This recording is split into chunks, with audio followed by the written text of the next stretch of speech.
شام کے 5 بجے ہیں۔ السلام علیکم، یہ ریڈیو پاکستان ہے۔ سمرا یوسف سے خبریں سنیے۔ پہلے اہم خبروں کا خلاصہ۔ قومی سلامتی کے مشیر نے دنیا پر زور دیا ہے کہ وہ مثبت انداز میں طالبان سے تعاون کرے تاکہ عدم استحکام اور افغانستان کو دوبارہ دہشت گردوں کی آماجگاہ بننے سے روکا جا سکے۔ بڑی فوج کے سربراہ نے کہا ہے کہ پاکستان امریکہ کے ساتھ طویل مدتی اور کثیر جہتی پائیدار تعلقات کا خواہاں ہے۔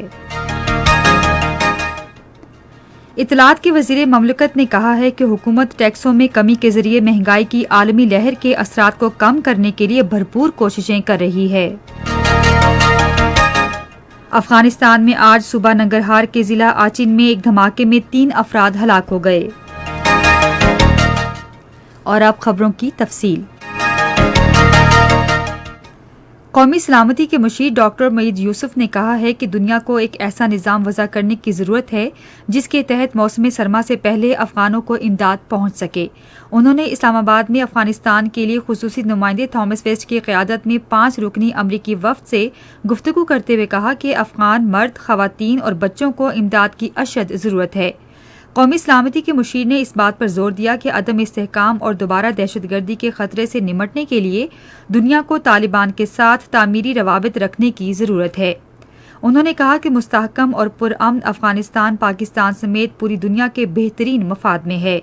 فریقین نے باہمی احترام کی بنیاد پر 2 طرفہ تعلقات مستحکم کرنے پر اتفاق کیا اور تمام اہم شعبوں میں تعاون کا عزم کا اظہار کیا۔ بڑی فوج کے سربراہ جنرل قمر جاوید باجوہ نے کہا ہے کہ پاکستان امریکہ کے ساتھ 2 طرفہ تعلقات کی روایت برقرار رکھنے کی خواہش رکھتا ہے اور طویل مدتی اور کثیر جہتی پائیدار تعلقات چاہتا ہے۔ انہوں نے یہ بات افغانستان کے بارے میں امریکہ کے خصوصی نمائندے تھامس ویسٹ سے گفتگو کرتے ہوئے کہی، جنہوں نے آج راولپنڈی میں ان سے ملاقات کی۔ آرمی چیف نے افغانستان پر عالمی توجہ کی ضرورت پر زور دیا تاکہ متوقع انسانی بحران سے بچا جا سکے اور افغان عوام کی اقتصادی ترقی کے لیے مربوط کوششیں کی جا سکیں۔ امریکی نمائندے نے افغانستان کی صورتحال، سرحدی انتظام کے لیے خصوصی کوششوں اور علاقائی استحکام کے لیے کردار ادا کرنے پر پاکستان کو سراہا۔ انہوں نے پاکستان کے ساتھ سفارتی تعاون کو مزید بہتر بنانے کے لیے ہر سطح پر اپنا کردار ادا کرنے کا وعدہ کیا۔ ملاقات میں باہمی دلچسپی کے امور، افغانستان میں سلامتی کی موجودہ صورتحال اور مختلف شعبوں میں تعاون پر تبادلہ خیال کیا گیا۔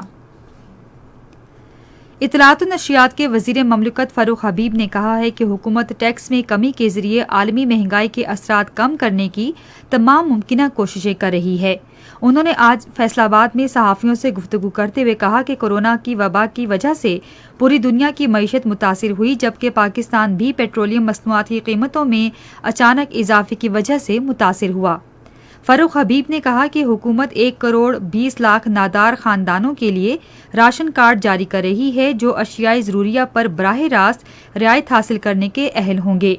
انہوں نے کہا کہ حکومت پاکستان کو خود کفیل بنانے، خصوصاً انفارمیشن ٹیکنالوجی، تحقیق، ٹیکنالوجی، صنعت، زراعت اور تعلیم کے شعبوں میں بڑے پیمانے پر ترقیاتی پروگرامز پر عمل درآمد کر رہی ہے۔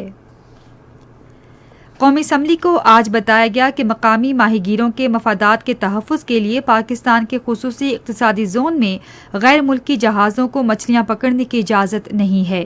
وقفہ سوالات کے دوران سمندری امور کے وزیر علی حیدر زیدی نے کہا کہ متعلقہ فریقوں سے مشاورت کے بعد گہرے سمندر میں مچھلی پکڑنے کے حوالے سے پالیسی کا اعلان کیا گیا ہے۔ انہوں نے کہا کہ بلوچستان میں سمندر کی تہہ میں جال لگا کر شکار پر پابندی عائد کی گئی ہے کیونکہ اس سے سمندری حیات اور ماحول کو نقصان پہنچتا ہے۔ صنعتوں اور پیداوار کی پارلیمانی سیکرٹری عالیہ حمزہ نے ایوان کو بتایا کہ گاڑیوں کے شعبے میں بے مثال ترقی ہوئی ہے۔ انہوں نے کہا کہ ملک کی گاڑیوں کے شعبے میں 21 نئی کمپنیاں شامل ہوئی ہیں۔ انہوں نے کہا کہ گزشتہ 3 برس میں سیمنٹ کی برآمد میں 64% اضافہ ہوا ہے۔ قومی تحفظ غذائی کے پارلیمانی سیکرٹری امیر سلطان نے ایوان کو بتایا کہ تیل پیدا کرنے والے بیجوں کی مقامی سطح پر پیداوار بڑھانے کے لیے حکومت نے پروگرام شروع کیے ہیں۔ پارلیمانی امور کے وزیر علی محمد خان نے کہا ہے کہ حکومت مالی نظم و ضبط، معیشت کو مستحکم بنانے اور پیداوار میں اضافے کو یقینی بنانے کے لیے ضروری اقدامات کر رہی ہے۔ افغانستان کے مشرقی صوبے ننگرہار کے ضلع ایچن میں آج ایک دھماکے میں 3 افراد ہلاک اور 15 زخمی ہو گئے ہیں۔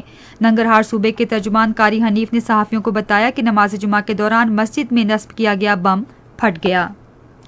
اسی کے ساتھ خبریں ختم ہوئی۔ مزید خبروں کے لیے آئیے ہماری ویب سائٹ radio.gov.pk پر اور فیس بک کے link radio Pakistan news official پر براہ راست ویڈیو سٹریمنگ بھی ملاحظہ کیجیے۔